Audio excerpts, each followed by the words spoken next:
Hello friends, कैसे हैं आप सब। आप सबका बायोलॉजी वेरी कोड चैनल में बहुत बहुत स्वागत है। आज हम बैक्टीरिया के कुछ की पॉइंट्स देखते हैं जो हर एग्ज़ाम के लिए बहुत ही इम्पॉर्टेंट हैं।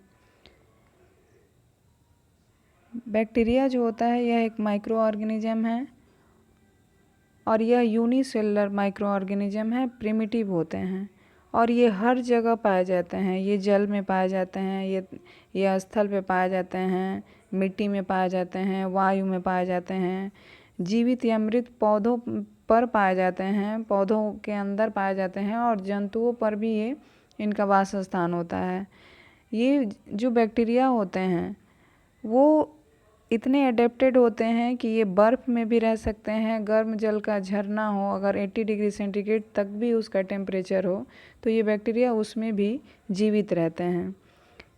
इन बैक्टीरिया में सेल वाल होने की वजह के कारण ही सेल वाल इनमें पाया जाता है।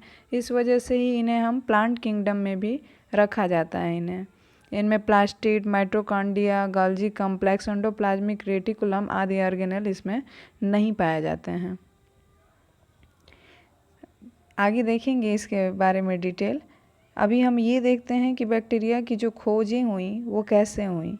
तो बैक्टीरिया की खोज 1683 में एंटोनी वॉन ल्यूएनहॉक ने, एक साइंटिस्ट हैं एंटोनी वॉन ल्यूएनहॉक, इन्होंने अपने ही द्वारा बनाए गए माइक्रोस्कोप से, ये हॉलैंड लिखने का मतलब है कि ये हॉलैंड के निवासी थे, रहने वाले थे, लेकिन डच के साइंटिस्ट थे ये। तो एंटोनी वॉन ल्यूएनहॉक ने अपने ही द्वारा बनाए गए माइक्रोस्कोप से इन्होंने जल को देखा, लार को देखा और दांत से खुरचे मैल को देखा और देखने के बाद जो इन्हें छोटे छोटे जो सूक्ष्म ऑर्गेनिज्म दिखाई दिए, इन्हें जो सूक्ष्म जीव दिखाई दिए, उनका नाम इन्होंने लिटिल एनिमल्क्यूल बताया, सूक्ष्म जीव बताया, उन्होंने इनका नाम दिया। और ये लिटिल एनिमल क्या थे? ये बैक्टीरिया ही थे, लेकिन उस समय इन्होंने इनका नाम लिटिल एनिमल्क्यूल बताया। बाद में एक साइंटिस्ट आए, एरनबर्ग, इन्होंने 1829 में इस लिटिल एनिमल्क्यूल का नाम बैक्टीरिया रखा, बैक्टीरिया दिया कि ये जीवाणु है, जीव के अणु हैं।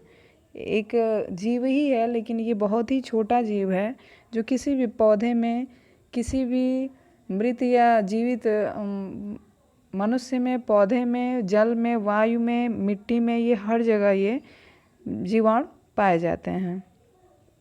तो एरनबर्ग ने इसका नाम बैक्टीरिया बताया। बाद में एक और साइंटिस्ट आए, कैरोलस लिनियस, इन्होंने 1758 में इन्होंने इस बैक्टीरिया को एक जीनस में रख दिया। उस जीनस का नाम वर्मीज था, वर्मीज जीनस में इन्होंने रखा। बाद में एक और साइंटिस्ट आए, नाइगेली, इन्होंने उस बैक्टीरिया को साइजोमाइसीटीज में क्लासिफाई कर दिया। उसके बाद एक नाम आता है लुईस पास्चर का। लुईस पास्चर का एक नाम आता है जिन्होंने किण्वन पर कार्य किया था।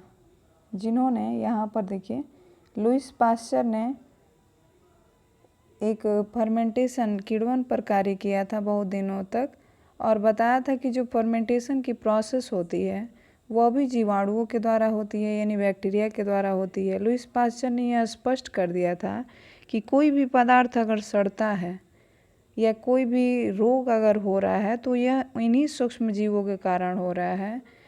तो इसी कार्य के आधार पर उन्होंने ये कहा कि जो बैक्टीरिया होते हैं, यानी इसको कहा जाए कि रोगों की उत्पत्ति रोगाणुओं के द्वारा, यानी जर्म थियरी ऑफ डिजीज का सिद्धांत जो है वो उन्होंने लुईस पास्चर ने दिया था। किण्वन पर कार्य करने के बाद उन्होंने ये स्पष्ट किया कि कोई भी पदार्थ अगर सड़ रहा है या कोई भी रोग अगर हो रहा है तो वह इन्हीं सूक्ष्म जीवों के कारण होता है। और उन्होंने ये बताया कि रोगों की उत्पत्ति इन्हीं रोगाणुओं के द्वारा होती है और इस सिद्धांत को उन्होंने लुईस पास्चर ने दिया था। तो ये एक जर्म थ्योरी ऑफ डिजीज का सिद्धांत लुईस पास्चर ने दिया था।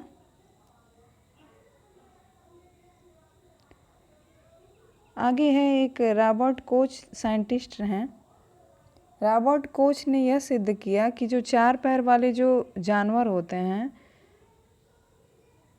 उनमें जो एंथ्रेक्स डिजीज होता है, एक एंथ्रेक्स नाम का डिजीज होता है जो 4 पैर वाले जानवरों में होता है, ये बैक्टीरिया के कारण होता है। जो टीबी होता है मनुष्यों में, जो कॉलरा होता है, वो भी बैक्टीरिया के कारण ही होता है। तो एंथ्रेक्स जो डिजीज होता है वो माइकोबैक्टीरियम बैसिलस एंथ्रेसिस के कारण होता है। टीबी जो होता है वो माइकोबैक्टीरियम ट्यूबरकुलोसिस के कारण होता है।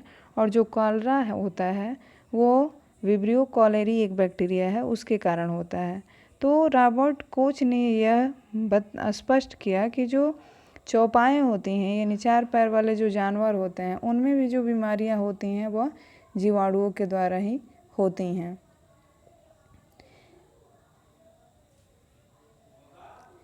रॉबर्ट कोच ने ही सबसे पहले यहाँ पर आर्टिफिशियल कल्चर भी किया था। कल्चर ऑफ बैक्टीरिया इन्होंने रॉबर्ट कोच ने किया था। एंटीबायोटिक की डिस्कवरी अलेक्जेंडर फ्लेमिंग ने की थी। एंटीबायोटिक क्या होता है? एंटीबायोटिक एक यौगिकों का एक ग्रुप होता है, एक ऐसा यौगिक होता है जो किसी भी ऑर्गेनिज्म के अंदर अगर बैक्टीरिया से उसे इन्फेक्शन हुआ है और उसकी बॉडी में अगर एंटीबायोटिक को हम लगा देते हैं, इंजेक्ट कर देते हैं, तो वो बैक्टीरिया के संक्रमण को रोकता है, बैक्टीरिया के डेवलपमेंट को वह वहीं पर रोक देता है। यानी कि कहा जाए कि यह बैक्टीरिया को मारने का काम करता है एंटीबायोटिक। और सबसे पहले एंटीबायोटिक को बनाया था अलेक्जेंडर फ्लेमिंग ने। अलेक्जेंडर फ्लेमिंग ने सबसे पहले एंटीबायोटिक बनाया था। सबसे पहला एंटीबायोटिक पेनिसिलिन है जो एक फंजाई से बनाया गया था। उस फंजाई का नाम पेनिसिलियम नोटेटम है। अब इस एंटीबायोटिक का नाम एंटीबायोटिक किसने रखा था? तो ये रखा था एक साइंटिस्ट, वॉक्समैन साइंटिस्ट थे। इन्होंने एंटीबायोटिक शब्द दिया था।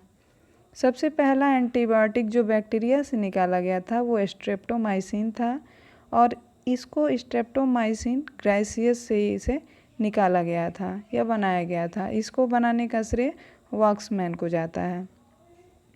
एक स्ट्रेप्टोमाइसिस वेनेजुएली बैक्टीरिया है, इससे क्लोरोमाइसिटिन एंटीबायोटिक को निकाला गया था।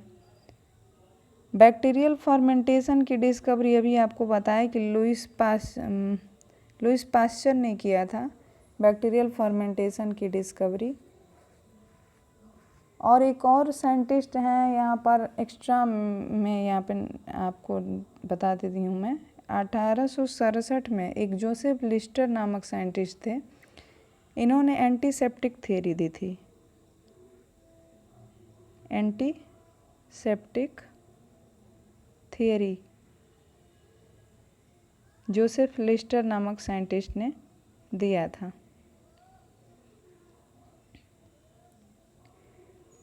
ये सब तो डिस्कवरी हो गई। अब फादर ऑफ माइक्रोबायोलॉजी और फादर ऑफ बैक्टीरियोलॉजी,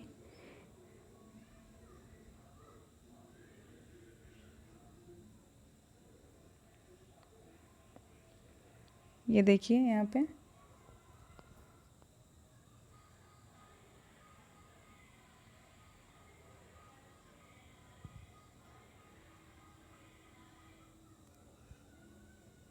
जो लुईस पास्चर साइंटिस्ट हैं, लुईस पास्चर,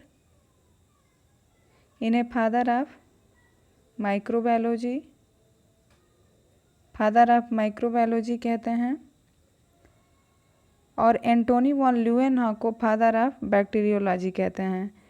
बैक्टीरिया से इतने सारे रोग होने लगे, इसलिए बैक्टीरिया की स्टडी के लिए एक बायोलॉजी का अलग ब्रांच बनाया गया जिसे हम बैक्टीरियोलॉजी कहते हैं। और उस बैक्टीरियोलॉजी के फादर कहे जाते हैं, एंटोनी वॉन ल्यूवेनहॉक को कहा जाता है father of bacteriology. Robert Koch एक साइंटिस्ट हैं, उन्हें फादर ऑफ मॉडर्न बैक्टीरियोलॉजी कहा जाता है। और लुईस पास्चर को फादर ऑफ माइक्रोबायोलॉजी कहा जाता है। 1885 से 1914 के बीच के टाइम को हम इसमें बैक्टीरिया की सबसे ज़्यादा खोजें हुई, तो इस टाइम को golden age of micro organism microbiology के नाम से जाना जाता है। इस टाइम पीरियड को गोल्डन एज ऑफ माइक्रोबायोलॉजी के नाम से जाना जाता है।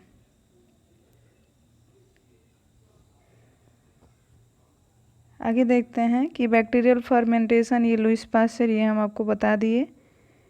आगे है सबसे पहले बैक्टीरियल फर्मेंटेशन का यूज बैक्टीरिया, किस बैक्टीरिया को किया गया, लैक्टोबैसिलस बैक्टीरिया का किया गया। ये लैक्टोबैसिलस दूध, जैसे जैसे वो दूध में यह लैक्टिक एसिड बना देता है लैक्टोबैसिलस, और एक स्ट्रेप्टोकोकस लैक्टिस बैक्टीरिया होता है, इसकी वजह से दूध फट जाता है, खट्टा हो जाता है, तो उसमें लैक्टिक एसिड के बन जाने से यह खट्टापन आ जाता है। अब ये बात आती है कि बैक्टीरिया में सेल डिवीज़न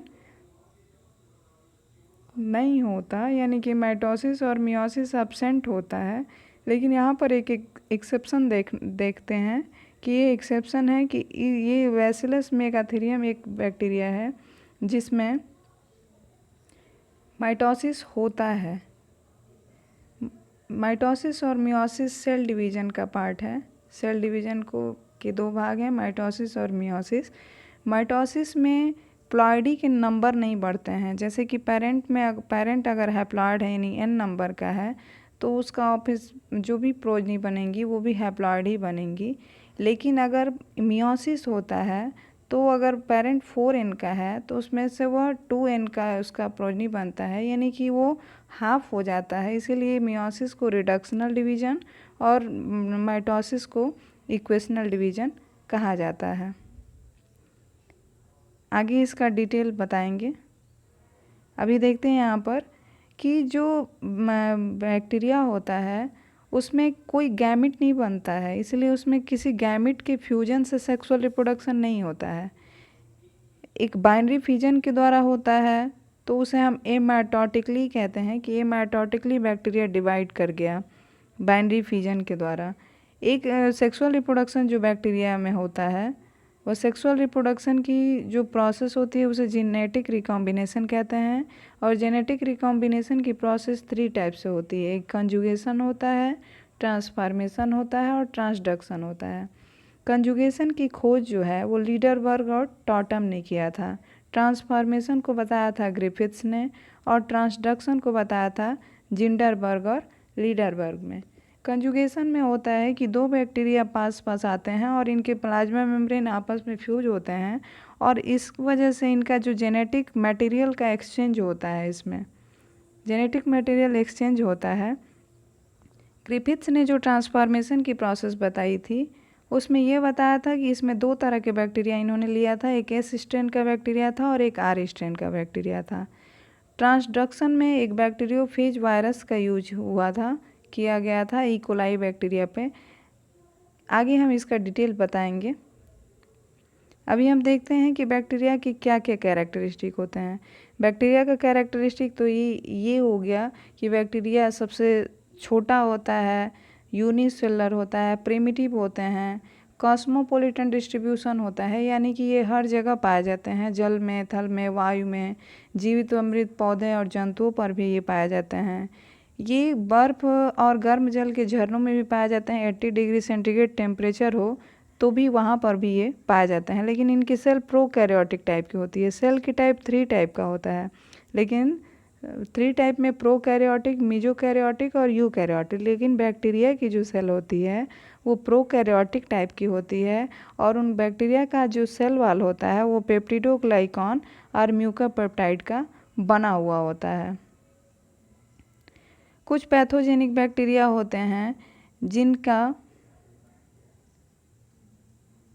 सेल वॉल के ऊपर एक कैप्सूल लगा हुआ होता है, और उस कैप्सूल में अगर नाइट्रोजनस सब्सटेंसेस नहीं होते हैं तो उसे ही हम स्लाइम लेयर कहते हैं। बैक्टीरिया की जो प्लाज्मा मेम्ब्रेन होती है वो फास्फोलिपिड और प्रोटीन की बनी हुई होती है।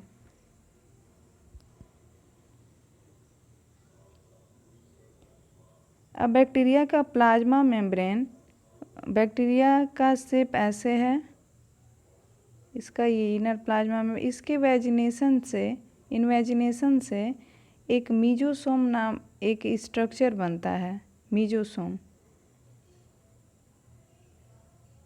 जो एनालॉगस टू माइटोकॉन्ड्रिया के एनालॉगस होता है, यानी माइटोकॉन्ड्रिया के जैसे ही इसमें फंक्शन होता है, यानी यह रेस्पिरेशन में हेल्प करता है। लेकिन जो बैक्टीरिया एरोबिक रेस्पिरेशन करते हैं उनमें इनकी पूरी प्लाज्मा मेम्ब्रेन ही रेस्पिरेशन में इनका हेल्प करती हैं, और ये एनएरोबिक बैक्टीरिया में ये इन्वेजिनेशन इसका हेल्प करता है मीजोसोम का। मीजोसोम का जो डिस्कवरी है, मीजोसोम को 1960 में एक जेम्स फिट्ज नामक साइंटिस्ट हैं, इन्होंने मीजोसोम को के बारे में खोज किया था कि ये कैसा स्ट्रक्चर है और कैसे बैक्टीरिया रेस्पिरेशन करता है। तो ये हो गया, मीजोसोम के द्वारा ये रेस्पिरेशन करते हैं और इनमें सेल डिवीज़न भी होता है, सेल वाल फॉर्मेशन भी ये कर लेते हैं। बाकी इसमें न्यूक्लियस इंसिपिएंट होता है। न्यूक्लियस इंसिपिएंट होने का मतलब है कि न्यूक्लियस में न्यूक्लियर मेम्ब्रेन जो होती है, ये जो मेम्ब्रेन होती है न्यूक्लियस की, इसके अंदर सर्कुलर डीएनए पाया जाता है बैक्टीरिया में, ये मेम्ब्रेन बैक्टीरिया में एब्सेंट होती है, इंसिपिएंट न्यूक्लियस होता है। और ये जो डीएनए होता है ना, इसके अंदर इनके ग्रुप को ही जीनोफोर कहते हैं। यहाँ पर देख रहे हैं इनके जीनोफोर, इनके एक ग्रुप में पाया जाता है डीएनए तो पाया जाता है, लेकिन इनके बैक्टीरिया के डीएनए में हिस्टोन प्रोटीन नहीं पाया जाता है। और 70S टाइप का राइबोसोम पाया जाता है, और ये राइबोसोम पॉलीराइबोसोम भी बनाता है। पॉलीराइबोसोम होता है कि जब राइबोसोम जुड़ जाएं आपस में, तो वहाँ पर क्या बनता है, पॉलीराइबोसोम बनता है। अगर आपको वीडियो अच्छी लगी हो दोस्तों, तो प्लीज़ लाइक और सब्सक्राइब कर लीजिएगा। Thank you so much guys for watching this video.